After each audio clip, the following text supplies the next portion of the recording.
할렐루야! 하나님께서 우리에게 주신 귀한 하루, 예배를 드리며 시작하는 여러분들을 축복합니다. 기도하겠습니다. 아버지 하나님, 하나님께서 간밤에도 우리를 지켜보아해 주시고 이렇게 귀한 날, 새로운 날을 주셔서 우리에게 살게 하심을 감사합니다. 오늘도 이 예배를 통해서 하나님 앞에 엎드립니다. 겸손히 주님의 말씀을 듣기를 원합니다. 주님, 우리의 심령을 움직여 주시고 그 말씀에 순종할 수 있도록 인도하여 주시옵소서. 오늘도 하나님의 말씀이 우리에게 생명임을 알게 하여 주셔서 그 말씀 붙들고 행하며 살게 하여 주시옵소서. 오늘도 하나님께 영광 돌리는 하루 되기를 원합니다. 주님과 동행하는 하루가 되기를 원합니다. 우리를 붙잡아 주시고 지혜롭고 순결한 삶을 살 수 있도록 붙잡아 주시옵소서. 예수 그리스도의 이름으로 기도하옵나이다. 아멘. 다 함께 찬송가 300장 찬양 드립니다.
원수를 이기네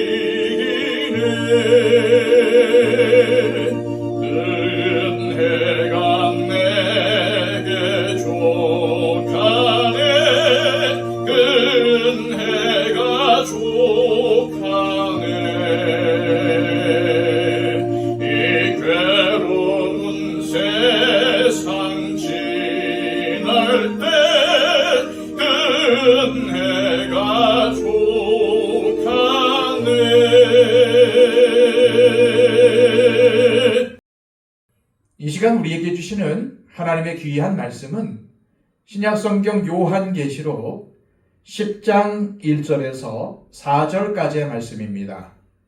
신약성경 408쪽입니다. 내가 또 보니 힘센 다른 천사가 구름을 입고 하늘에서 내려오는데 그 머리 위에 무지개가 있고 그 얼굴은 해 같고 그 발은 불기둥 같으며 그 손에는 펴놓인 작은 두루마리를 들고 그 오른발은 바다를 밟고 왼발은 땅을 밟고 사자가 부르짖는 것 같이 큰 소리로 외치니 그가 외칠 때에 일곱 우레가 그 소리를 내어 말하더라. 일곱 우레가 말을 할 때에 내가 기록하려고 하다가 곧 들으니 하늘에서 소리가 나서 말하기를 일곱 우레가 말한 것을 임봉하고 기록하지 말라 하더라. 아멘. 하나님은 이 땅에서 하나님의 사랑을 나타내며 하나님 나라가 어떠한 곳인지 보여줄 수 있는 유일한 대안으로 교회를 세우셨습니다. 따라서 교회는 이 세상에 하나님을 드러내 보여주어야 할 책임이 있습니다. 그렇다면 보이지 않는 하나님을 우리가 어떻게 보여줄 수 있을까요? 성경 여러 곳에는 우리가 서로 사랑하라고 말씀하고 있고 서로 돌아보아 사랑과 선행을 격려하라고 권면합니다. 또한 너희가 서로 사랑하면 세상이 너희가 주님의 제자라는 사실을 알게 될 것이라고 말씀하기도 합니다. 그러므로 우리는 교회가 세상에 보내진 복음이라는 사실을 분명히 깨닫고 우리끼리 서로 사랑해야 할 뿐 아니라 믿지 않는 불신자들에게도 나누고 베풀며 하나님의 사랑을 드러내야 하는 것입니다. 계속 강조하지만 요한계시록은 고난당하는 교회를 향한 하나님의 위로의 말씀입니다. 하나님의 계시요 위로의 편지인 것입니다. 반면에 불신 세상을 향한 심판과 회개의 요청이기도 합니다.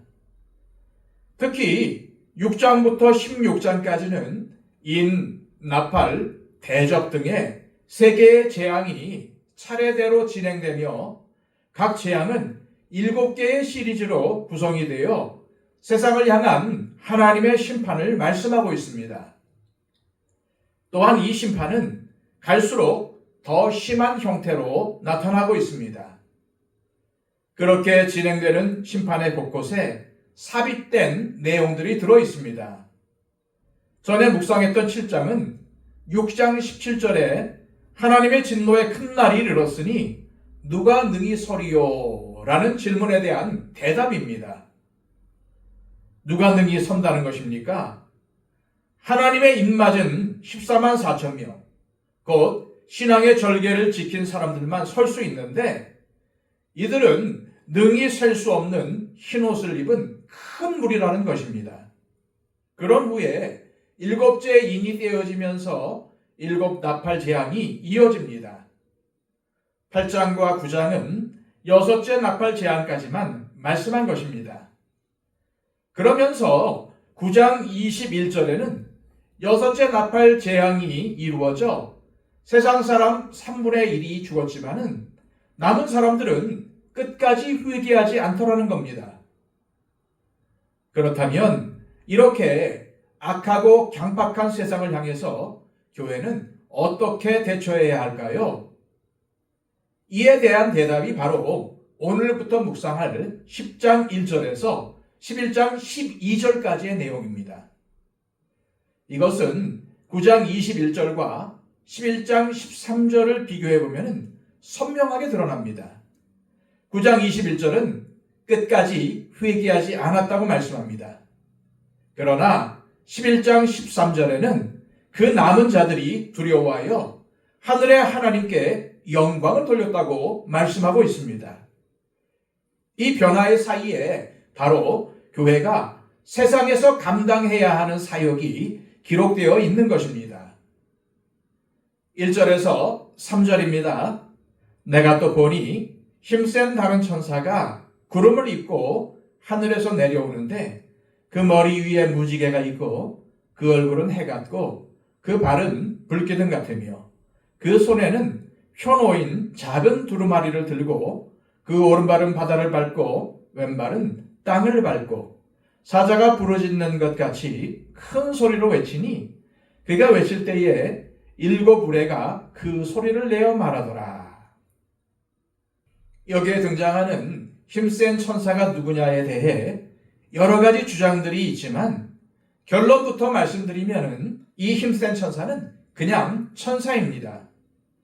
예수 그리스도의 영광과 흡사한 표현들 때문에 혹자는 이 힘센 천사가 그리스도라고 주장하지만 성경을 아무리 찾아봐도 주님께서 천사로 불린 적은 한 번도 없습니다. 그러므로 이 천사는 5장 2절에 보좌가 있는 방에 서 있었던 힘 있는 천사와 같은 존재 혹은 비슷한 존재로 보는 것이 옳은 것 같습니다. 그런데 이 천사는 하나님의 영광스러운 임재를 나타내는 구름을 입었습니다. 그리고 머리 위에는 무지개가 있는데 이는 하늘 보좌를 감싸고 있는 무지개를 기억나게 합니다. 또한 이 천사의 얼굴이 해 같다는 것은 1장에서 그리스도께서 요한에게 처음 보이셨을 때와 같은 모습입니다. 발이 불기둥 같다는 것은 이스라엘을 인도한 불기둥을 연상시킵니다. 오른발은 바다를 밟고 왼발은 땅을 밟았다는 것은 이 천사의 영향력의 크기를 말해주는 것입니다. 다시 말해 온 세상에 영향을 끼친다는 의미입니다. 어쨌든 요한 사도가 자세히 묘사한 이 힘센 천사는 하나님의 명령을 시행하는 천사입니다. 그런데 이 천사가 사자가 부르짖는 것 같은 큰 소리로 외쳤습니다. 그럴 때 일곱 우레가 그 소리를 바랬다고 합니다. 하나님께서 응답하신 것입니다. 4절입니다. 일곱 우레가 말을 할 때에 내가 기록하려고 하다가 곧 들으니 하늘에서 소리가 나서 말하기를 일곱 우레가 말한 것을 인봉하고 기록하지 말라 하더라. 일곱 우레와 같은 하나님의 음성이 뭐라고 하셨습니까? 큰 노래와 같은 하나님의 음성을 인봉하고 기록하지 말라는 것입니다. 이 기록되지 않은 말씀은 여전히 신비로 남아있는 하나님의 계획, 구속의 역사일 것입니다. 어쨌든 사람들이 알아서는 안 되는 내용들인 것입니다. 하지만 세상 사람들이 알아야 하고 교회가 전해야 할 것들이 있습니다. 그것이 무엇입니까? 우리가 이미 살펴본 일곱 인으로 봉해졌다가 어린 양에 의해 펼쳐져 있는 두루마리입니다. 인봉되었던 책이 이제는 펼쳐진 것입니다. 그러나 그것은 여전히 비밀입니다. 들을 귀 있는 자들만 들을 수 있습니다. 하지만 교회는 그 심판의 메시지를 잘 듣고 잘 소화해서 세상에 전해야 하는 것입니다. 이것이 순종하기 어려울 수 있습니다. 그러나 다시 전해야 합니다. 왜냐하면 하나님께서 말씀하신 계시의 비밀, 즉 요한계시록의 내용이 이루어질 날이 얼마 남지 않았기 때문입니다. 요한계시록의 말씀에 비춰볼 때 교회가 세상 가운데 존재하고 성도가 세상 가운데서 살아야 한다는 것 자체가 박해요 어려움입니다. 그런데 주님은 교회를 세상 가운데 세우셨고 우리 그리스도인들을 세상 가운데로 보내셨습니다. 그리고 복음을 전하라고 하셨습니다. 다시 살펴보겠지만 9절부터 11절까지의 말씀에서 주님은 이렇게 명령하십니다. 내가 천사에게 나아가 작은 두루마리를 달라 한즉 천사가 이르되 갖다 먹어버리라.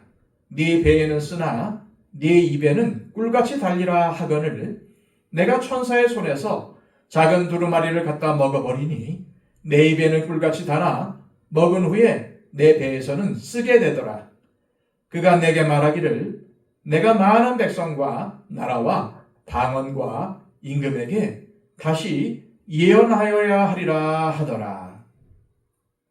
주님은 천사의 입을 통해 다시 예언하기 위해서 힘들고 어렵더라도 다시 복음을 전하기 위해서 두루마리를 먹으라는 것입니다.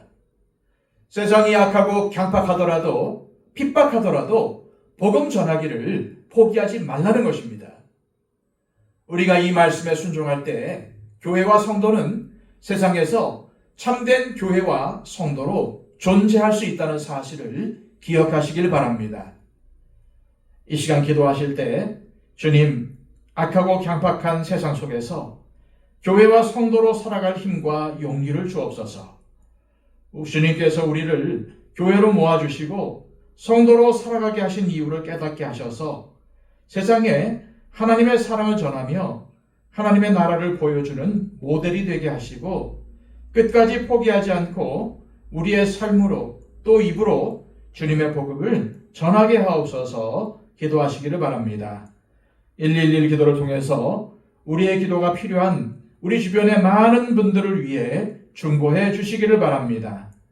다 함께 기도하겠습니다.